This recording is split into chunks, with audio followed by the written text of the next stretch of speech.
Good morning students, welcome to your business studies class.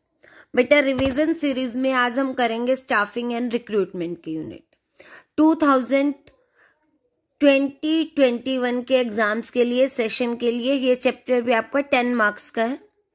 यहाँ से आपके पास 6 मार्क्स का एक क्वेश्चन आना है और 1 मार्क्स के 4 क्वेश्चंस आने हैं। तो यहाँ से जो 6 मार्क्स के क्वेश्चंस हैं हम पहले उन्हें रिवाइज करेंगे। 6 मार्क्स में जो आपके पास क्वेश्चन आने हैं उनमें से है फर्स्ट स्टाफिंग प्रोसेस।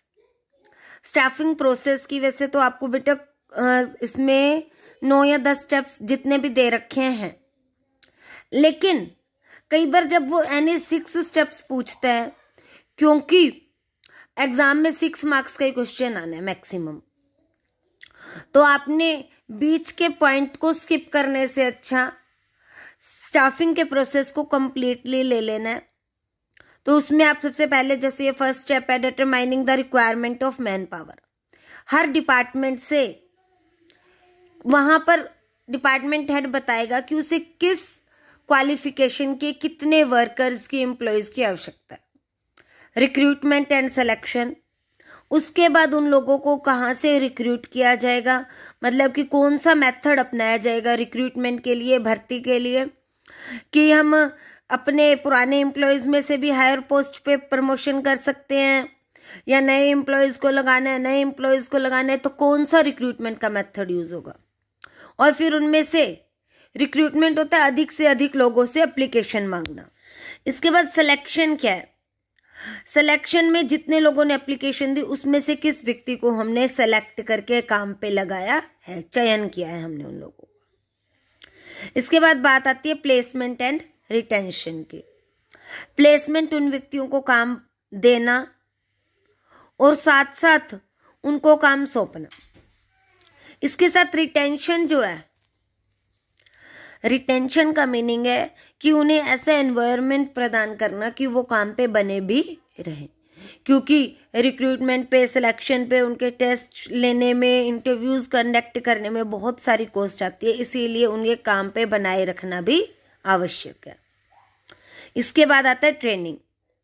हर ऑर्गेनाइजेशन में काम करने के मेथड अलग होते हैं, काम अलग अलग होता है, इसीलिए एक प्रॉपर काम को सीखने के लिए व्यक्तियों की टाइम टू टाइम कभी नई टेक्निक आ जाती है तो उनकी ट्रेनिंग कराना भी आवश्यक है। Performance appraisal and promotion. Performance appraisal से हमारा क्या मतलब है कि वो जो काम कर रहे हैं उसका मूल्यांकन करना, उनके परफॉर्मेंस को देखना और उसके अकॉर्डिंग उनका प्रमोशन भी करना। फिर है ट्रांसफर एंड सेपरेशन। अगर हमारे काफी सारे डिपार्टमेंट्स है तो एक डिपार्टमेंट से दूसरे डिपार्टमेंट में ट्रांसफर की जा सकती है। And last step is separation. व्यक्ति के एज के अकॉर्डिंग हो, रिट्रेचमेंट के अकॉर्डिंग हो। एज के अकॉर्डिंग तो रिटायरमेंट ही सेपरेशन का एक माध्यम है, लेकिन उसके अलावा भी कई बार वर्कर्स की संख्या अधिक होगी, नई टेक्निक आ गई, किसी कर्मचारी ने फ्रॉड इस तरह का कर दिया, उसे काम से हटाना ही पड़ेगा, तो उसे कहते हैं काम से, मतलब काम पर लगाने से लेके हटाने तक का जो प्रोसेस है दैट इज स्टाफिंग प्रोसेस। कई बार स्टूडेंट्स यही मिस्टेक करते हैं कि स्टाफिंग का प्रोसेस पूछा जाता है और वो सिलेक्शन का दे देते हैं। Selection is only A part of staffing. जो सिलेक्शन है वो स्टाफिंग का सिर्फ एक हिस्सा ही है और सिलेक्शन का प्रोसेस अलग से है। इसके बाद आता है internal and external sources of recruitment. जो इंटरनल सोर्सेज हैं वो 3 ही हैं हमारे पास, वो आप सबको पता ही है। वो कौन कौन से हैं? Promotion, transfer and lay off. Lay off क्या होता है? 1 मार्क्स में अलग से भी कई बार पूछा जाता है कि कर्मचारियों को काम की कमी के कारण कई बार कुछ समय के लिए काम से हटा दिया जाता है। नेक्स्ट अब हमारे पास सिलेक्शन प्रोसेस। दोबारा बता रही हूं, देखो सिलेक्शन प्रोसेस है वो स्टाफिंग प्रोसेस का सिर्फ एक हिस्सा है, इसीलिए ये मिस्टेक आप मत करना।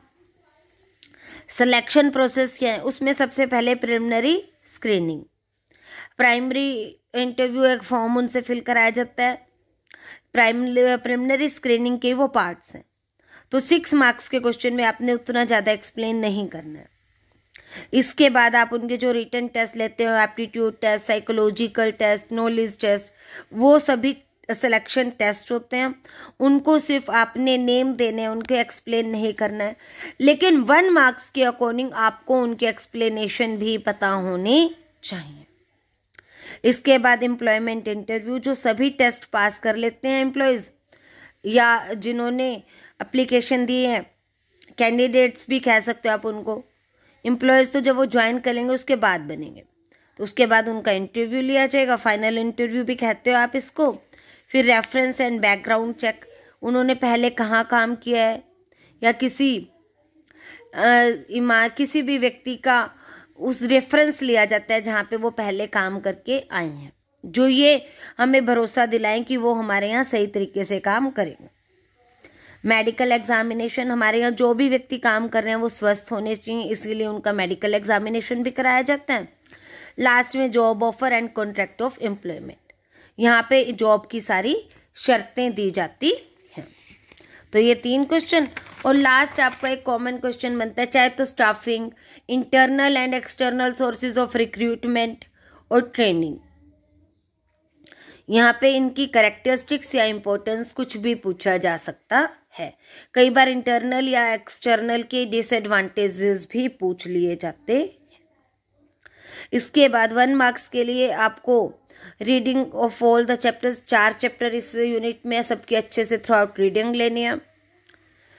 On the job, of the job training method सबसे ज़्यादा इंपॉर्टेंट है। 1 मार्क्स में कोई भी मेथड देके पूछ लिया जाता है कि ये ऑन द जॉब है या ऑफ द जॉब, ये इस तरह का कोई भी क्वेश्चन आ सकता है।